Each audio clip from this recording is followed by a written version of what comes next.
अंतर है। हमारे साथ प्रोफेसर सौर सिंह सर भी हैं।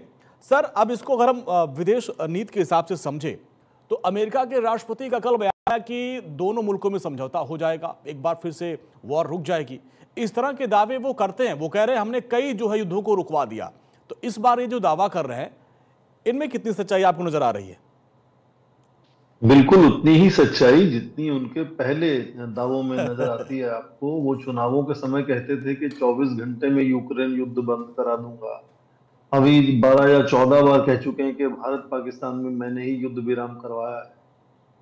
तो ये उतनी ही सच्चाई उसमें है। पर उसमें आप देखिए विरोधाभास एक साफ जो आपको नजर आएगा वो ये कि एक तरफ तो वो कह रहे हैं कि मैं युद्ध विराम कराने वाला हूँ ईरान और इसराइल के बीच में, और ठीक उसके साथ साथ इसराइल का पूरा समर्थन भी कर रहे हैं कि उनको अपनी सुरक्षा के लिए जो कदम उठाने पड़े उनके लिए वो सटीक सही हैं।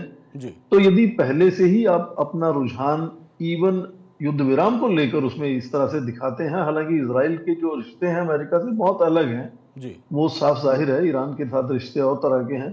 तो क्या ये मध्यस्थता करने की सोच रखनी चाहिए, इनको नहीं रखनी चाहिए, वो अलग बात है। पर ये जो अपने व्यक्तित्व जो अपने जो जो भाषण में जो बात करते हैं वो उसमें ही विरोधाभास है एक तरह से। तो मुझे लगता है कि ये लगातार इस तरह के आगे पीछे बात चलती रहेगी। जी। दूसरी बात इसमें ये जरूरी होती है जानना कि कोई एक व्यक्ति या कोई एक देश, चाहे वो अमेरिका ही हो, जी। वो युद्ध विराम नहीं कराता है। आप देखें कि जो युद्ध विराम इजराइल का हमास के साथ हुआ था उसमें भी कई देशों का योगदान रहा। उसमें कतर का रहा, उसमें इजिप्ट का, कुछ यूरोपीय देशों ने परोक्ष रूप से कोशिश की, अमेरिका ने की। तो मिलकर बहुत देश आपस में कोशिश करते हैं और तब शायद संभव होता है। वो भी इजराइल और हमास का बिल्कुल किस्सा अलग है। ये पहला बड़ा देश है इस क्षेत्र का जिसने सीधा जवाब दिया है इजराइल को। हाँ। और दोनों की जो सोच है बिल्कुल अलग है। जी। इजराइल में नेतान्याहू को आप बार बार सुनते हैं कि अमेरिका, उनको लगता है कि ईरान से एग्जिस्टेंशियल थ्रेट है, जैसे अभी कहा गया। चाहे वो ईरान की प्रॉक्सीज को लेकर चिंता हो या उसकी बैलिस्टिक मिसाइल को लेकर चिंता हो, उसके परमाणु अस्त्रों को लेकर चिंता हो। जी। और अब तो ये इजराइल कहने लगा है कि उनको चिंता है कि ईरान के पास 15 परमाणु बम हैं।